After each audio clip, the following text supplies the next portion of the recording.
How's it going, guys, and welcome back to the Tresses Collectibles YouTube channel. I'm Randall, aka Shizukatz. And I'm Simu, aka Chairman. And today, we're going to be taking a look at some waifu builds for the recently released Quintessential Quintuplets Weiss Schwarz set.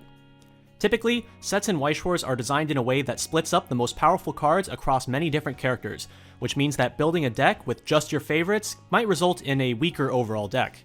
You might be missing out on some key utility pieces, or you may have to give up a powerful combo that you would want to play otherwise. However, in Quints, the set is designed in a way that lets you pick whichever of the 5 girls you want and still be able to play a complete strategy. Many important profiles are given to all 5 of the quintuplets, such as brainstorms and anti-change counters, so no matter who you pick, you won't feel like you're missing out.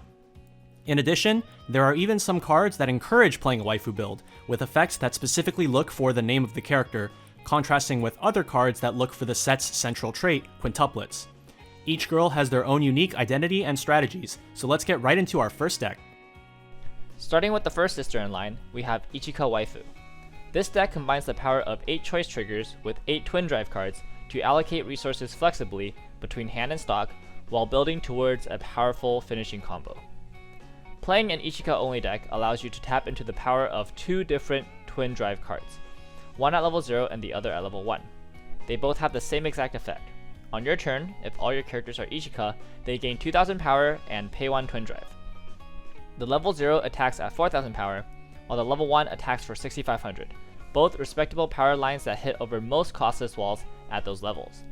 In our deck list, we max out on these cards as they help us win board early game, pay out climaxes we trigger mid-battle, and trigger more choice triggers for hand or stock advantage.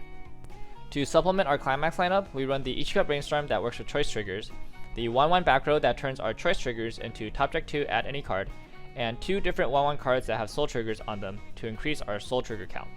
Notably, both the 1-1 counter and the 1-1 hand encore cost 0 stock when played meeting the correct conditions, meaning that they can be treated as costless playable targets if we trigger choice climaxes early.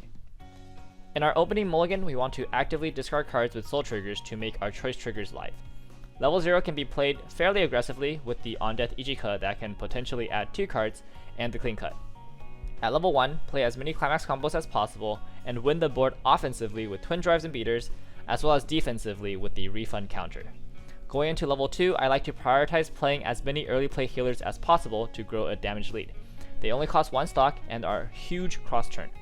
Depending on how many healers I get and how long I expect to stay at level 2, I'll either aim for 9 or 6 stock to get double or triple Ichika combo off.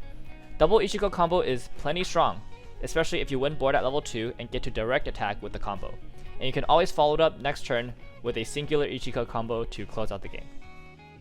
Next up, we have Nino Waifu, which has the unique distinction of being a deck that runs 2 different climax types, Standby at level 1 and Pants at level 3.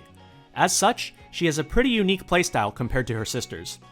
Some Nino-specific cards that serve as a payoff to playing Nino Waifu are her level 0 Chiyuri-esque profile, 1-0 attacker, and her level 3 early play healer.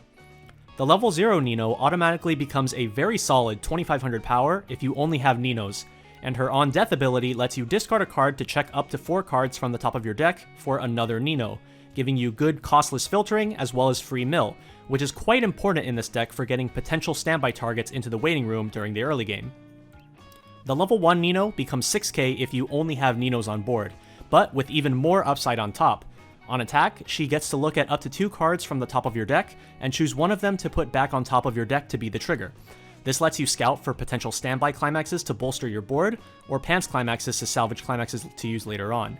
You can also just use this effect to ensure that you're triggering clean so that you don't get climaxes stuck deep into your stock. The early play healer can be played at level 2 if you have 2 or less climaxes in your waiting room, and is a 10-5 hand encore if you only have Ninos, a strong play at level 2, especially when combined with Nino's assists. Nino wants to play the early game relatively slowly, using her 3500 center runner to maintain a body on board during the first turn or 2. At level 1, her main climax combo allows you to standby out a 2-2 Nino and stand it to attack immediately. This doesn't actually gain any card advantage, but instead allows you to put pressure on your opponent's front row with your 2-2 as soon as you bring it out. You only ever need 1 copy of the 1-0 combo at any point, which is why we only run 3 copies in this deck. Nino also has some powerful assist options available. Her 1/1 level assist allows you to discard a card in order to salvage any character when your character stands during climax or attack phase. And her 3/2 assist, in addition to giving 2,000 power to characters in front of her, lets you rearrange the top 2 cards of your deck and give 2,000 power anywhere when your character stands during climax or attack phase. These two abilities synergize with both of Nino's climax combos, as the 1/0 stands the character that you brought out via the standby effect, proccing the salvage discard on the 1/1 or the rearrange on the 3/2, and her finisher line is full of restanders to attack multiple times in a single turn. Combining Nino's restanding endgame with her 3/2 assist will allow you to get precise damage numbers to execute your opponent, as every time you restand you get to top check to rearrange and choose which card you want to trigger, so that you know exactly how much damage you're going to be dealing.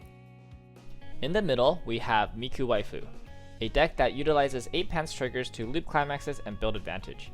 It has some neat tricks and an efficient in-game combo, but can potentially struggle on the way there. The payoff for dedicating your deck to Miku is access to a 1/0 Miku beat stick that gets 3,000 power on attack, hitting an impressive 7,000 power. The other effect on this card is very important. When you play an event, it gets an on reverse effect to top check 3, add 1, and discard 1, giving the deck access to much needed mill. While it technically can be activated on both turns with a counterstep event, it's unlikely this card will be able to reverse an opponent on the defense. The core of the deck revolves around the 2 back row cards that lead into a 3/2 early play. One is a Brainstorm that checks for pants triggers and also gives power when a pants climax is played.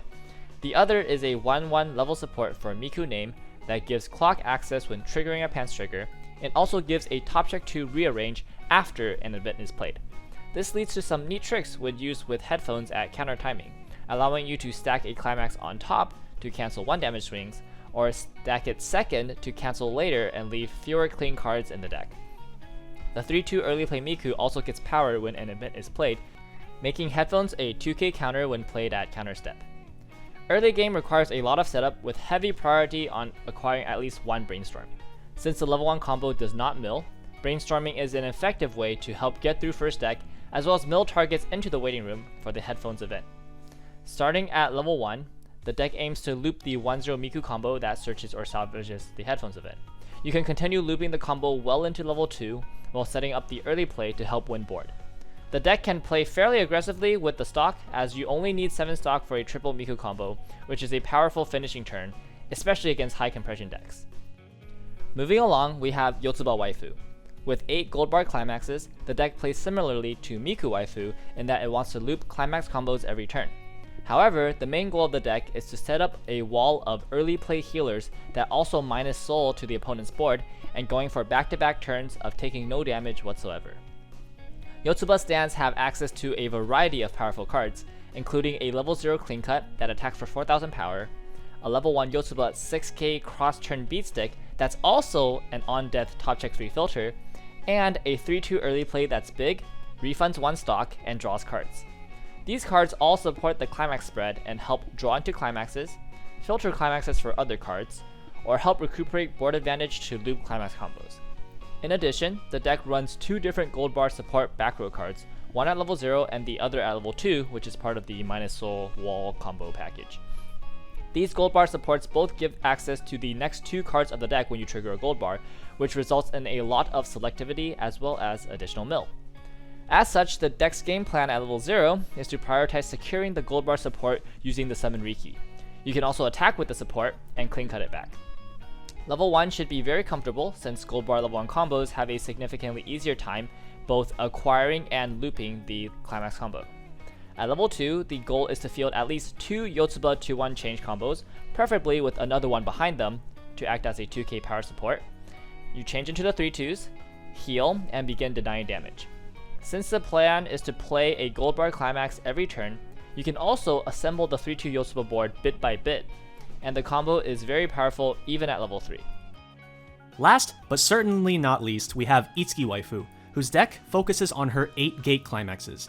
The 8 gates allow Itsuki to have lots of access to the waiting room, which is especially important considering that multiple of her card's effects require you to discard a specific level 0 Itsuki in order to work, the R Quintessential Quintuplets Itsuki Nakano. In this deck, we're only running 2 of these profiles, but the gate climaxes will still allow us to grab everything we need over the course of the game, as well as keep our hand size high. The only Itsuki specific cards I chose to run in this build are the 0/0 on attack buffer and the 1/0 beater. Apart from being an on attack 1500 buff to any of your Itsukis, the level 0 is a strong early game card due to its other effect. Being able to pay 1 to save herself is great value and ensures you always have playable characters during the early game. Other notable cards that aren't necessarily Itsuki specific but are instead Gate specific include her Brainstorm, 1/0 Reverser, and 1/1 Level Assist. The Brainstorm and Level Assist have abilities that reward extra soul for playing or triggering gate climaxes respectively, while the Reverser gains 1k power and Twin Drive upon playing a gate, allowing you to pay out any triggered gates on the fly.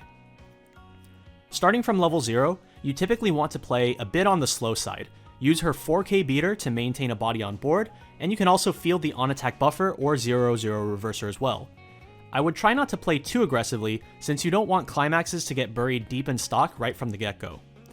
At level 1, use your level 1 combo to mill through the deck and try to get to your first refresh before hitting level 2, a strategy which is par for the course for Weiss decks these days.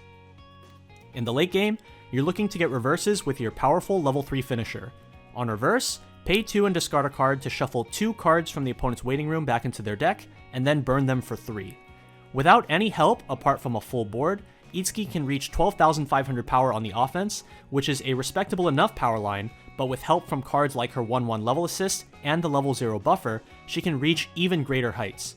Additionally, as mentioned earlier, the Level Assist has an ability that specifically requires discarding the level 0 Double R Itsuki. However, it lets you give a massive 5,500 power to one of your characters, which might seem ridiculously overkill, but sometimes that's the kind of power you need to get through some ridiculously overkill defensive setups. This concludes our waifu deck overview for the Quintessential Quintuplets. Be sure to let us know down in the comments who your favorite of the quintuplets is, or whose deck you're most looking forward to building and playing. Also remember to subscribe to the channel for more upcoming Weiss Schwarz content.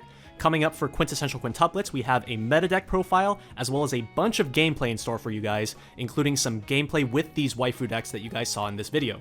So look forward to that. Until next time, this has been Randall, aka Shizukatz. And this has been Simu, also known as Chairman. And from all of us here at Trustless Collectibles, thanks for watching, and we'll see you in the next one.